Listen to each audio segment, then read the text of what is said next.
I'm going to demo the PDF e-invoice for sending service. We have a PDF here of a supplier. This supplier's name is Office Suppliers Limited, and they are going to send this PDF document to their buyer, who in this case will be the Kent County Council. In this case, the buyer e-invoice address is not known, so we're going to send it to an email address.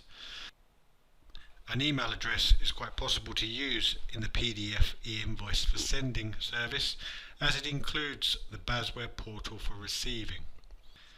So this supplier here has their invoice, and we're now going to send this invoice.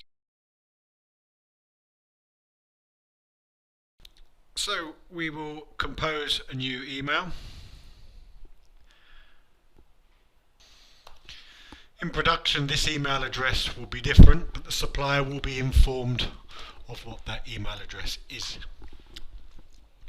We don't need to add in anything in the subject field. All we need to do is now to attach our PDF.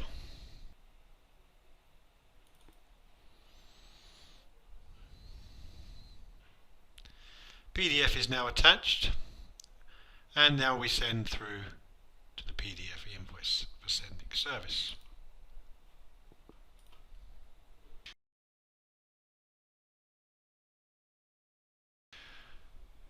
Once the supplier has sent the PDF invoice, they can then check from the portal this PDF invoice.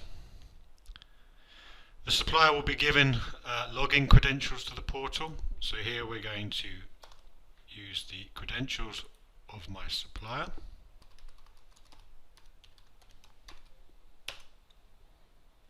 So once the supplier has logged into the portal, they will see the home page, and from the home page here they can see the sent invoices. Let's have a look at the sent invoices, and we can see hopefully now the one that I've just sent. And now the supplier can see this is the invoice that we sent to Kent County Council. The status is delivered to recipient at the moment. And so the supplier can see a summary here of the invoices that they've been sending in the service.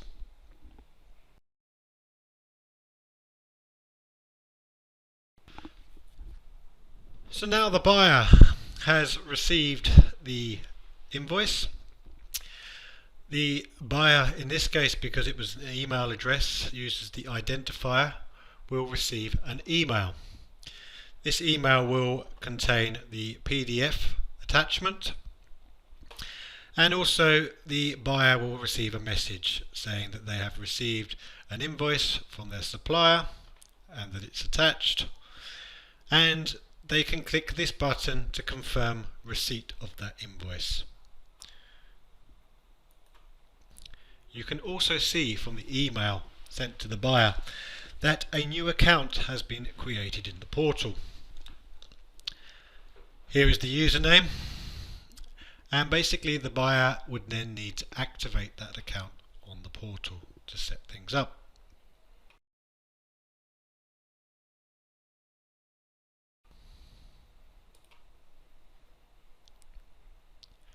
Once clicking the activate button, first of all it's asking the buyer to create an account.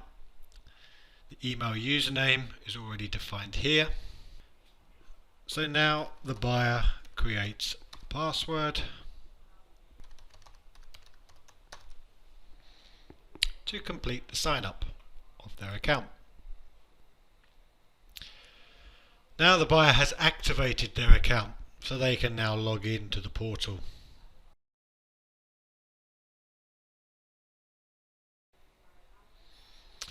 So basically the buyer has now an account on the portal. And for the buyer, they can see the invoices that they've received. In this case, this buyer has now received 2 invoices. This is the one we've just recently sent. And the buyer can now see these invoices online via the portal.